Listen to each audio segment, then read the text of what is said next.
Especialistas orientam para viver melhor. Vida saudável. A pandemia do novo coronavírus fez com que todos passassem a enxergar o luto sob nova perspectiva, para pessoas de todas as idades. Contudo, nos fez olhar também para um público muito específico e que necessita de maior atenção, os idosos. As perdas na terceira idade não estão apenas relacionadas à morte de pessoas queridas, amigos e companheiros, mas também às limitações físicas, às dificuldades financeiras. Esse luto pode ser também devido ao fim das relações de trabalho, social e familiar, a falta de contato com amigos, em círculos sociais. Todas as perdas acarretam sofrimento. Por isso vamos falar sobre o luto nessa fase da vida com o Dr. Marcel Vela Nunes, mestre em psiquiatria pela Unifesp e especialista em dependência química. Doutor, muitas pessoas passam por perdas do emprego, por exemplo, quando a aposentadoria se torna necessária. Como se readaptar emocional e fisicamente com essa nova realidade?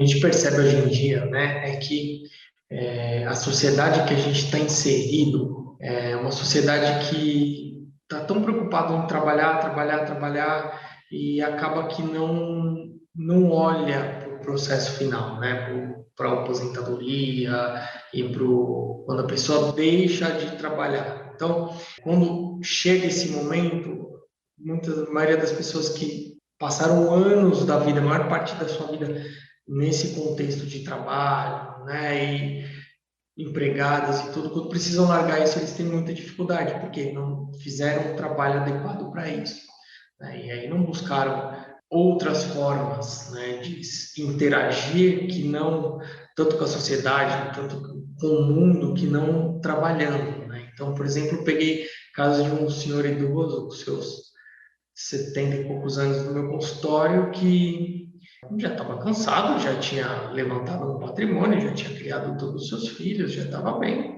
e estava deprimido porque ele ia ter que parar de trabalhar. Aí eu falei, olha, acho que é interessante a gente buscar outras formas de se relacionar, ver o que gosta da vida para poder ter um rumo, né? Então, sei lá, eu falei, você gosta de interagir, você gosta de pescar, você gosta de ir para baile, o que você gosta de fazer, né? E aí, achei muito interessante a resposta dele, porque ele disse assim, doutor, eu gosto de trabalhar, é a única coisa que eu sei fazer. Então, ele estava num baita dilema, numa crise existencial, porque nós não nos preparamos para esse momento. Então, acho que a grande questão é a falta de preparação aí, que acaba que a gente não lida tão bem. A perda também pode ser biológica, exemplo da memória e de outras habilidades motoras. Doutor, como trabalhar as mudanças naturais do organismo sem deixar de fazer o que se gosta? Primeiro, não pode ter em mente que todo idoso é frágil, né? Porque assim, isso é um preconceito que a população tem com os mais idosos, né? Então, assim, a gente tem diversos estudos e diversos trabalhos sobre o envelhecimento saudável, né? O Super Agers ou Successful Aging, que é o jeito de envelhecer sem doenças. Então, a gente tem idosos maratonistas, idosos que têm uma vida ativa, tanto laboral quanto de mobilidade, tudo incluindo a memória. Então, não quer dizer que a pessoa vai ficar idosa, ela vai ficar esquecida, né? A partir do momento que a gente tem a senilidade, que é o processo de envelhecer, associado às sequelas de processos de doenças e tudo mais, né, que é o contrário da senescência, que seria o envelhecimento normal. Quando a gente tem a senilidade, aí sim, a gente tem alguns comprometimentos e algumas perdas, e às vezes é muito difícil para o idoso conseguir lidar com isso. Então, assim, uma grande dica que a gente fala é: quanto maior for a rede de suporte, de apoio e de amparo para o idoso, então, sabendo que ele já tem uma dificuldade, uma debilidade, né, seja em qualquer área, seja na parte de movimento, seja na parte da memória, seja ela qual for, quanto mais gente a gente conseguir incluir nessa rede de suporte de apoio, melhor. Então, assim, uma família presente, um grupo social, então uma rede de amigos, né? Uma equipe médica, de fisioterapeuta, de psicólogos, um suporte religioso, uma atividade física, uma dieta adequada, tudo quanto a gente conseguir fazer uma rede de suporte melhor para esse idoso, melhor, porque ele vai conseguir, primeiro, ter várias fontes em quem sorver e quando precisar, então ele não vai ficar tão restrito, né? Então isso vai ficar mais fácil e vai ficar mais leve o fardo e conseguir enfrentar melhor as situações. Então, quanto mais diversificado, melhor. Como lidar com a perda dos amigos e familiares, doutor? Bom, o luto é um conjunto de reações que o organismo faz, né? Então, assim, física, comportamental, cognitivas, né? Emocionais, sociais, espirituais. Então, assim, é um conjunto de situações quando a pessoa se depara com uma perda, né? Principalmente a morte, seja ela real ou simbólica. Então, sempre quando acontece esse luto, didaticamente tenta separar em algumas fases. E aí, assim, uma referência muito importante é uma psiquiatra suíça, escreveu vários livros a respeito do luto, né? Elizabeth Kubler-Ross.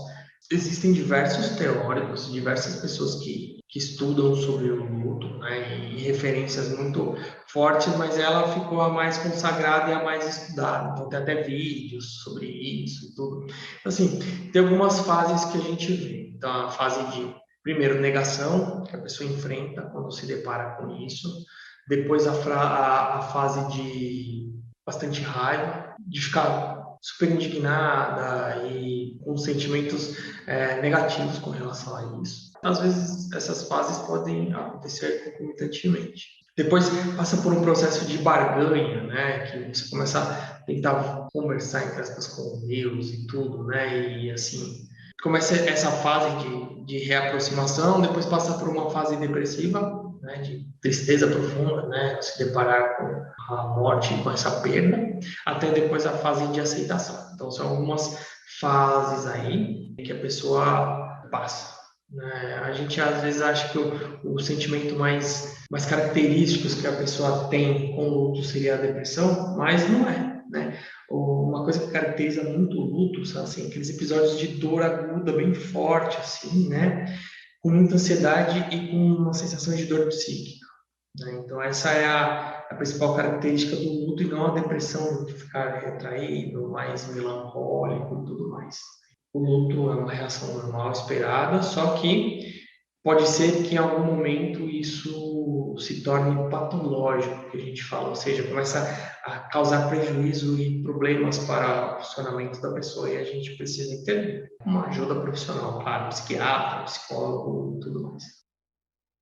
Atualizando você que está chegando agora aqui na Super Rede Boa Vontade de Rádio, aqui no aplicativo Boa Vontade Play, ou aqui mesmo no canal 989 da Oi TV, nós estamos falando sobre o sentimento de luto, como lidar com a perda na terceira idade. Não é só a perda, não é somente a perda de um ente querido, quando esse retorna ao mundo espiritual, mas também as perdas, as mudanças que o corpo passa, o organismo passa, e as condições também sociais do idoso na terceira idade. Está trazendo esclarecimentos à nossa audiência o doutor Marcel Vela Nunes, que é mestre em psiquiatria pela Unifesp e especialista em dependência química.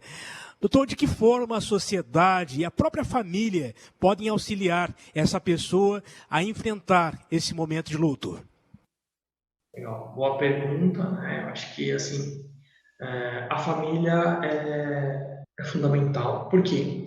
É o primeiro contato que vai ter com a pessoa que está nesse processo de luto e eles que vão ter que ficar atentos. E às vezes vão ser eles que vão ter que dar essa oportunidade para a pessoa que se lutou, né, que está nesse processo, falar, se abrir. Por quê? Às vezes é difícil para a pessoa ir para grupos maiores, ir para outros locais e falar espontaneamente, abertamente desse processo de perda dela. A família é fundamental, né? Os amigos também, né? Mas assim, a gente não pode deixar de de contar com ajudas psicológicas, ajudas psiquiátricas, ajuda dos grupos religiosos, assim, quanto mais a gente conseguir, como eu disse lá no começo, fazer uma rede que possa acolher essa pessoa que está enlutada, cada vez melhor, né? E mais importante, o que vai ter que fazer?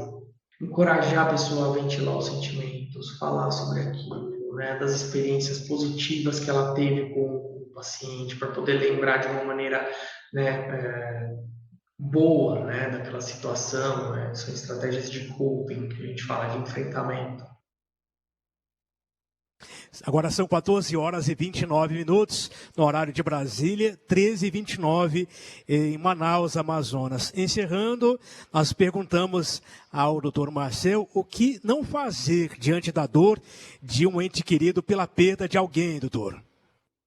O que não fazer também é importante, né? Que às vezes a gente, numa boa ação, né, numa tentativa de querer ajudar, tenta, e é muito comum na nossa cultura, tentar invalidar os sentimentos, né? Então fala assim, não chora, não fica com raiva, não é hora disso. Precisa validar e fala assim, não, acho que agora é o momento de você sentir, vai falando, vai ventilando, né?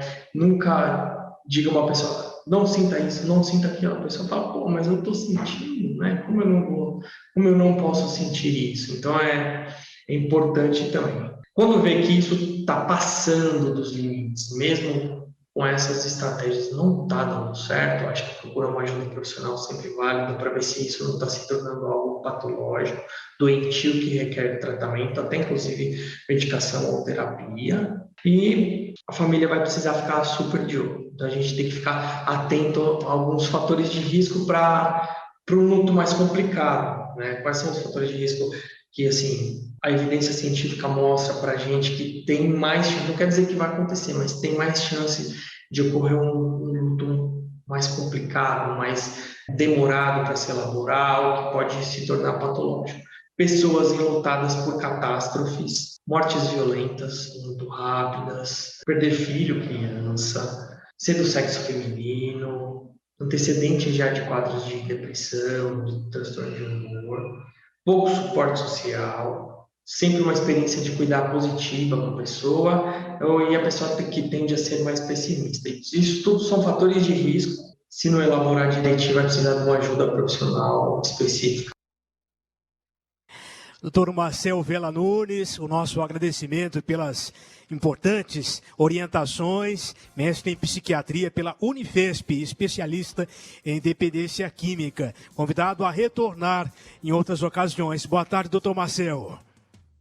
Eu que agradeço, uma boa tarde a todos aí, foi um prazer. Eu acho que é um pouquinho, né, o assunto é muito extenso, a gente teria muito tempo para falar sobre, né, dias e dias, mas acho que resumidamente é isso que queria deixar de recado.